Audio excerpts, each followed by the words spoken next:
Okay, I have a lot of duplication of tools, and while that may seem like a waste, it's done for functional reasons. So for example, I have number 2 Phillips screwdrivers everywhere, they're all over the place.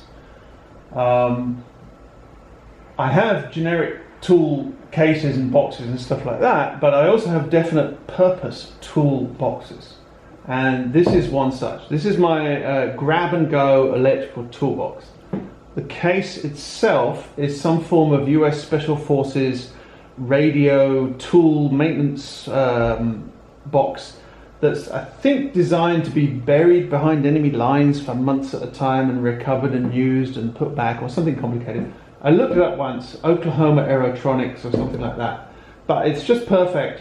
I picked it up. It's just perfect for holding a Fluke meter and a few tools, as you will see. So we can pop it open and I will unpack it here first. So there's Fluke.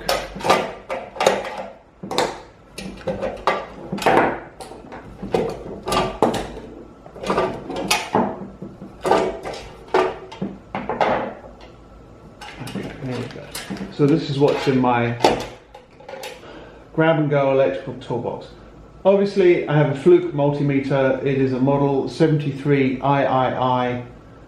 It's pretty old now. I'm not entirely, maybe I got it 20 years ago or something. It's got silicone leads, very high quality. The thing with multimeters is they inherently involve the sensor problem. If you're trying to debug something complicated and uncertain, and there's any doubt whatsoever that your sensor might be wrong, then basically you're lost in the hall of mirrors. So for multimeters, I would absolutely recommend going with a high quality one and sticking with it. In conjunction with that, I have these little booty things, which are Crocodile Clips on one end, and on the other end they pop onto the leads so that you can use them that way.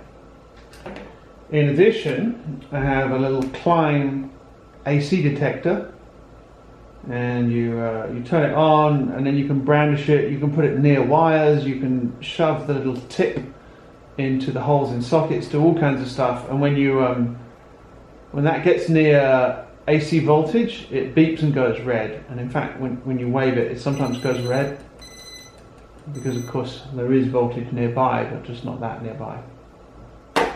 These are a pair of Knipex crimping pliers, very small, lightweight. I can strip a few sizes, crimp a few sizes, super handy. This is just a little folding craft knife. It's Milwaukee. I use that for cutting away insulation, doing all kinds of stuff. I chose this one because it's small and it takes standard Stanley knife blades. It'll be fine. It's also a one-hand opening, which is nice. I have these nice VH screwdrivers. Here is the number 2 Phillips, for example. These are VDE insulated, which means that basically if I poke this into some appliance or whatever, up to 1,000 volts, I'm not going to get a shock because they're insulated all the way down here. VDE is actually a German term, so it should be VDE or something like that. It's Verband der Elektrotechnik, and it's a trade association for electricians in Germany who issue standards for this stuff. And this VDE stuff is quite common in Europe, less common in the US, but you do see it occasionally. So I have a Phillips and two flat blade screwdrivers here. One other tool that's not present here is a 1/4-inch hex nut driver.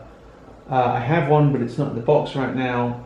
I'm going to buy another one and make it definite purpose and keep it in the box, because often tumble dryers and washing machines and stuff like that, they have the hex nuts but not the Phillips drive. Off at the edge of shot here, this is also a VDE insulated needle nose pliers, and I've just left this in shot here just to show you what they look like. But there's no way I'm going to put this in this little space constrained box when I have these tiny Knipex here, even though the VDE insulation might be valuable. For tool kits, it's tempting to put as much in, or more and more in, but there is a definite value in having exactly the right amount. First of all, it's easy to find what you want, and secondly, it keeps it small so you can grab it and go and have everything you need. So there you go.